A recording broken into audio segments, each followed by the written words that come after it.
खुलुमबाय नोंथांमोनखौ बयखौबो नैबे गोजान आबिलिनि हामलायथिखौ आङो जासिहरनाय थाबाय।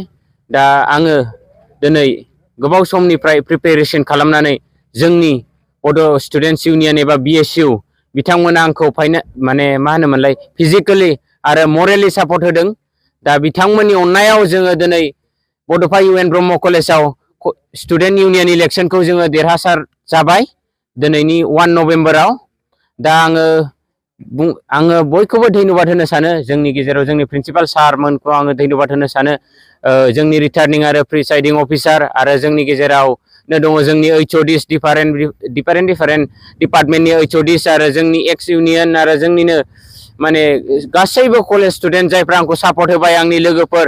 आङो खायसेखौ माने आंनो फेस टु फेसै धन्यबाद होनो हायाखैबाबो आङो दिनैनि बे बिबुंथिनि गेजेरै आङो बिथांमोनखौ धन्यबाद होनो सानो। आरो जोंनि गेजेरावनो दङ जोंनि बिएसइउनि मेम्बार्सफोर आदामोन दङ। आदामोना आंखौ फुल्लि बेकआप होदों। आदामोना फिजिकेलि आंजों फैदों, मरेलि सापर्ट होदों। एनि टाइम आङो टेनसन जाबाबो बिसोरो आंजों थाफादों। बिसोरो आंखौ माने मरेलि बिराद सापर्ट होदों आरो आं आदामोनखौ आंनि गोसो गोरबोनिफ्राय धन्यबाद जासिहरनाय थाबाय। आरो जोंनि लोगोफोर दङ, जोंनि एक्स इउनियननि प्रेसिडेन्ट आदा सोमावसाराबो आंखौ बिराद हेल्प होदों। आरो जोंनिनो लोगो दङ जोंनि हुंकाराज, बिथाङाबो आंखौ सापर्ट होदों। आरो आंनि माखासे डिपार्टमेन्टनि बिथांमोनाबो आंखौ बिराद सापर्ट होबोदों। आङो माखासे मुंफोरखौ मख'नो हानाय नङा।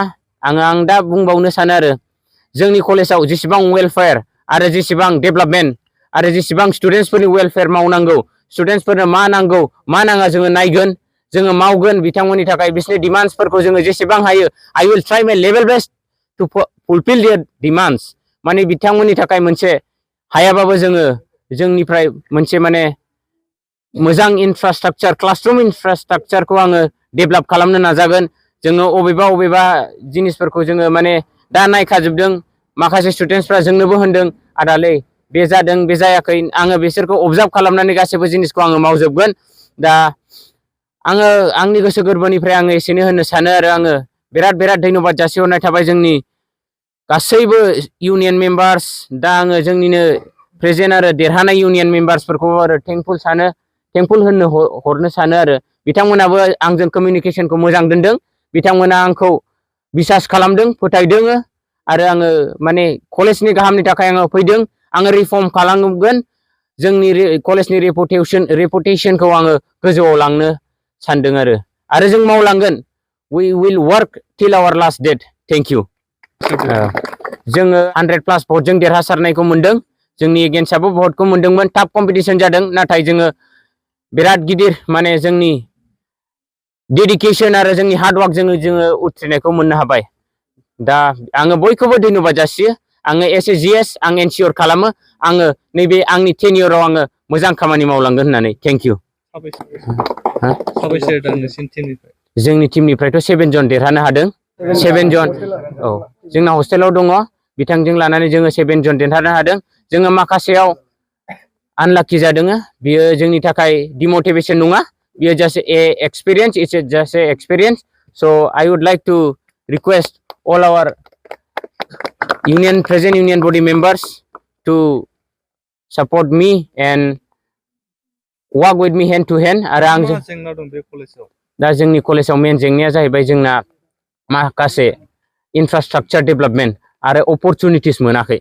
इनफ्रास्ट्राक्चार डेभेलपमेन्टआ मारै होनोबा जोंनि कलेजाव मोनसे अबेबा डिपार्टमेन्टआव प्रपार सिटिं फेसिलिटिस गैया। माखासे स्टुडेन्टसफ्रा दा टेक्न'लजिकेल जुगाव बिथांमोना टेब्लेट लाबोयो, लेपटप लाबोयो, मबाइल लाबोयो। बिथांमोननि थाखाय चार्जिं पकेटआ मोनसेल'। दा बिथांमोना मोनसेल' चार्जिं पकेटजों बयबो स्टुडेन्टसफ्रा लेपटप एबा डिभाइसफोरखौ नायनो हाया, इलेक्ट्रनिक डिभाइसफोरखौ। दा बे मेन मोनसे। दा आरो नैथियाव दंबावो जोंनि एभ्रि करिडराव, एभ्रि बारेन्दायाव जोंहा फिल्टार गैया। जोंहा दै लोंनो थाखाय सोरबा 3rd फ्ल'रनि मानसियाबो 2nd फ्ल'रनि मानसियाबो फैनानै ग्राउन्ड फ्ल'राव दै लोंफैनांगौ जायो।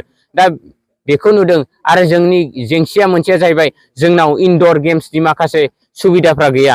इनडर गेम्सनि सुबिदाखौ जोंहा कमन रुमबो गैया नालाय, ओंखायनो इनडर गेम्सनि सुबिदाखौ जोङो होनो हाया। दा जोङो होननो थाङोबा इनडर गेम्सआ जोंनि कलेजाव गैथ'थारा। दा जोंनाव कलेजाव बयस कमन रुम गैया। बेबो मोनसे बहुत माने जोंनि थाखाय लाजिनांथाव बाथ्रा जानानै फैयो। बयहाबो कलेजा कमन रुमा दङ।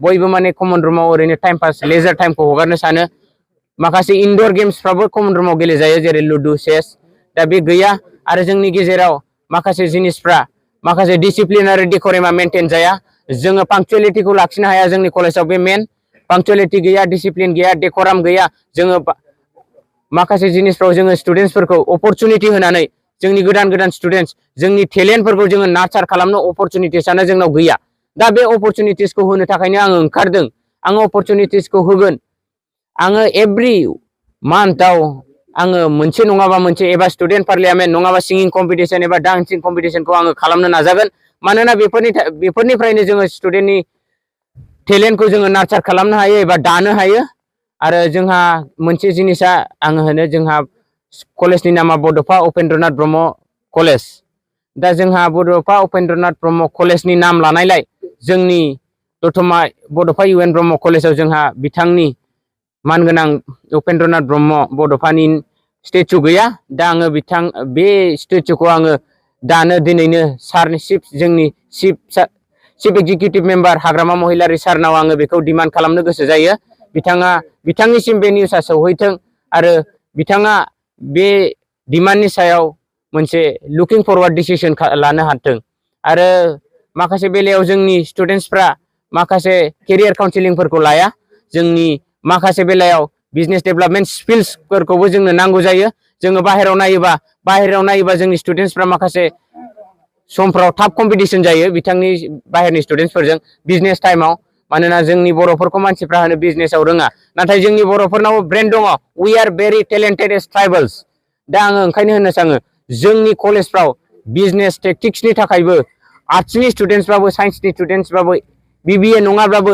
BCom नङाब्लाबो अनगायैबो माबा मोनसे राहा लाजागोन नामा एभ्रि सेटारडे माबा मोनसे बिजनेसफोरखौ फोरोंनो एन्टारप्रेनियरशिप स्किल्सखौ डेभेलप खालामनो माबा मोनसे राहा लाजागोन नामा आङो बेखौ सानो आरो